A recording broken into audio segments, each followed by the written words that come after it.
regarding head and neck surgery for the international conference. Let me first present my title, which is including salivary gland diseases, which is a retrospective clinicopathological study of 159 cases. This is a teamwork, actually, with my colleagues. First of all, my wife, Dr. Afrah, my colleagues, including Dr. Hamid, Dr. Khalil, and Dr. Rad. And again, we go background. I am coming from Iraq, land of civilizations, and this is the symbol and statue of Leon, which is the symbol and statue for Babylon, which is the ancient civilization that started in the beginning of Iraq time. Introduction. As all we know, the craniofacial region comprises a complex anatomical arrangement of both bony and soft tissues that contain important systems which control specialized functions, including seeing, hearing, smelling, breathing, eating, as well as talking.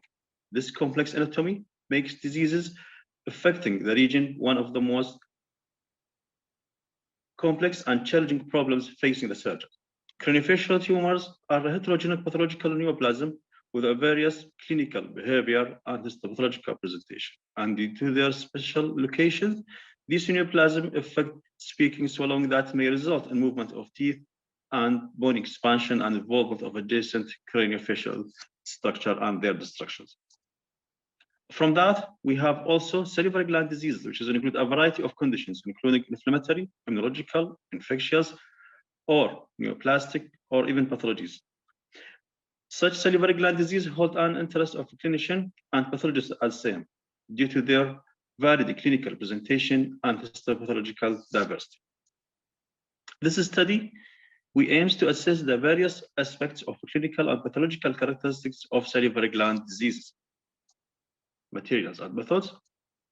This retrospective study, including 159 patients with a salivary gland disease, have been enrolled in the study, and this conducted at Ramadi Teaching Hospital, Rashid Hospital, Razi Hospital, and Zuhur Hospital in Iraq.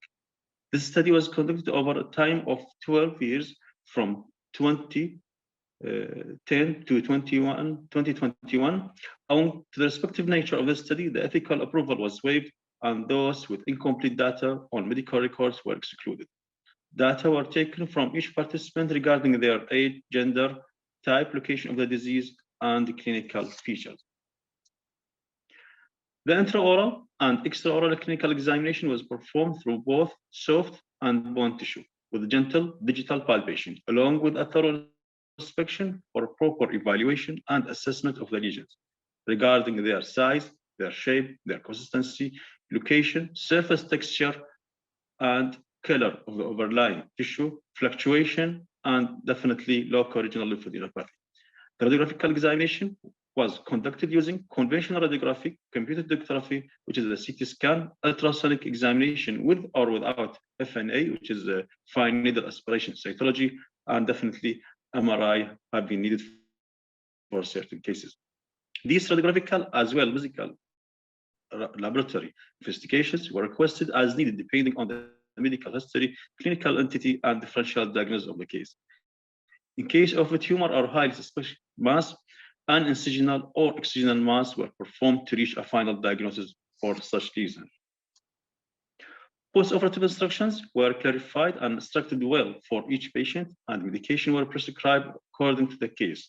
Mainly consists of proper antibiotic, metronidazole, and non-steroidal anti-inflammatory analgesics with intraoral antiseptic technique, using glycerin mouthwash for 30 seconds throughout the post-operative period. A dyeing was removed when applied and when it's fulfilled its requirement. Suture have been removed just after 10 to 14 days post-operatively. At the Department of Histopathology, the entire sample were mounted in paraffin-embedded blocks and stained with hematoxin and iodine for histopathological examination by 2 independent oral maxillofacial pathologists with general pathologists for confirmation for the diagnosis.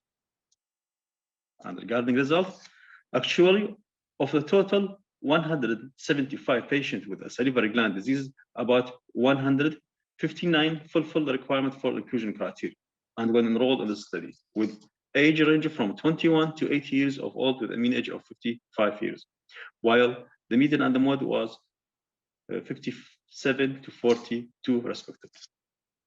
The age group that the most affected was in the 5th decade of life, and the least age group was in the 3rd decade of life. There's about 62% female, and the male to female ratio was 1 to 1.6. The parotid gland was the most affected by the disease, including 71 cases, while the least was the sublingual gland, which about 18 cases. Obstructive lesions was found most commonly in salivary gland anomalies, including 83 patients, while the least was the pathological infection of the salivary gland, which is about 26 cases.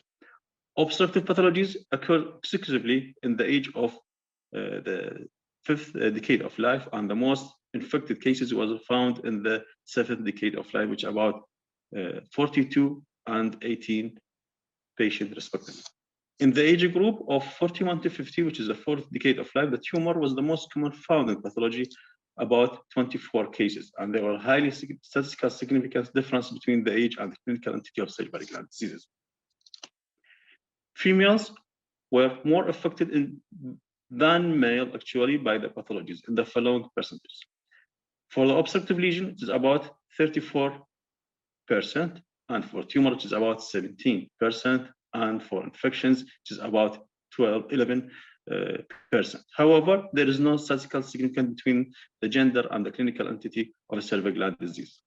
However, the parotid gland was the most affected by tumor, including 32 patients from 71 cases, while the submandibular by the affected mostly by obstructive pathologies, which is about 15 cases from the 37 cases, and the sublingual gland by obstructive lesions, which is about 17 from 18 cases, and the minor salivary gland by obstructive disease, which is about 17 cases from 33 cases. However, there is highly statistical significance difference between the salivary gland disease type and the clinical entity of salivary gland. The symptoms in ascending disorder were swelling, pain, fever, redness of the region, paresthesia, xerostomia, and facial nerve weakness, descending from 74 to 2% respectively. The most common clinical entity of obstructive type was xerostomia, which is about 20% of the cases, beside polymorphic adenoma was the most common tumor-affected salivary gland disease, about 25%. The most common cause for xerostomia was smoking, which is about 32%, and the least common cause for that was antidepressants, which is about 10% of the cases. However, there is no statistical significance difference among the cases affected by xerostomia. Now, some sort of cases of presentation regarding each type of surgery. First of all, we have case number 1, which is polymorphic adenoma for the right side of the patient. Here, the slides of CT scan showing a well-demarcated lesion for the superficial lobe of part of the gland. Patient prepared for surgery under general anesthesia. Injection of normal syringes with the help for dissection and a good reflection of the flap later on. Here, the technique of injection that's spread between the layers in order to facilitate reflection and raising of flap later on. Now we can see how it is clear, how we can perform dissection, which facilitate the procedure later on. Now, time for performing and raising incision and the flap. By one strike movement, flap have been demarcated and raised. The tumor have been exposed, removed, and drain, corrugated drain have been introduced and secure for the area to perform good drainage for fluid post-operatively, and can be removed later on when it's fulfilled the requirement. It's about 2 to 3 days maximum. This is specimen growth after completion of surgery, suturing, and healing in progress. Now, drain have been removed, and this is the pathological confirmation of polymorphic adenoma. Case number 2. Again, case of polymorphic adenoma for a young patient of the right side. Also, demarcation of the line of the incision have been placed. Flap have been removed and raised with the tumor have been demarcated and removed. Gross specimen have been just almost removed with the preservation of the facial nerve. Drain have been introduced. Suturing in layers. Gross specimen. And this is the patient with preservation of the facial nerve after a drain and suture removal about 2 weeks after surgery, and histopathological confirmation of the diagnosis. Now, case number 3, which is mucous retention cyst of the lower lip. This is performed under local anesthesia, complete excision of the cyst, which is now gross specimen. Suturing have been started to remove about 10 days after surgery. Almost complete and excellent healing post-operatively, and this is confirmation for histopathological findings. Case number 4, which is a mucoepidermoid carcinoma of the minor salivary gland of the palate with the premaxilla area, complete removal of safe margin with extraction of the involved teeth, gross specimen, and this is excellent healing after 2 to 3 weeks post-operatively. And this is the pathological confirmation of the mucoepidermoid carcinoma. As conclusions, salivary gland disease were most common seen in women and in the age group of the 5th decade of life. Parotid was the most involved salivary gland, and 3/4 of the cases are presented with swelling, obstructive pathologies with the compromise about 50% of the cases and the causes. The age and the involved gland can be determined the type of salivary gland disease. However, gender does not determine the pathological lesion. Xerostomia was the most common entity for obstructive pathologies, and polymorphic adenoma was the most common tumor. Smoking can be considered actually as the most common causes for xerostomia regarding the data obtained.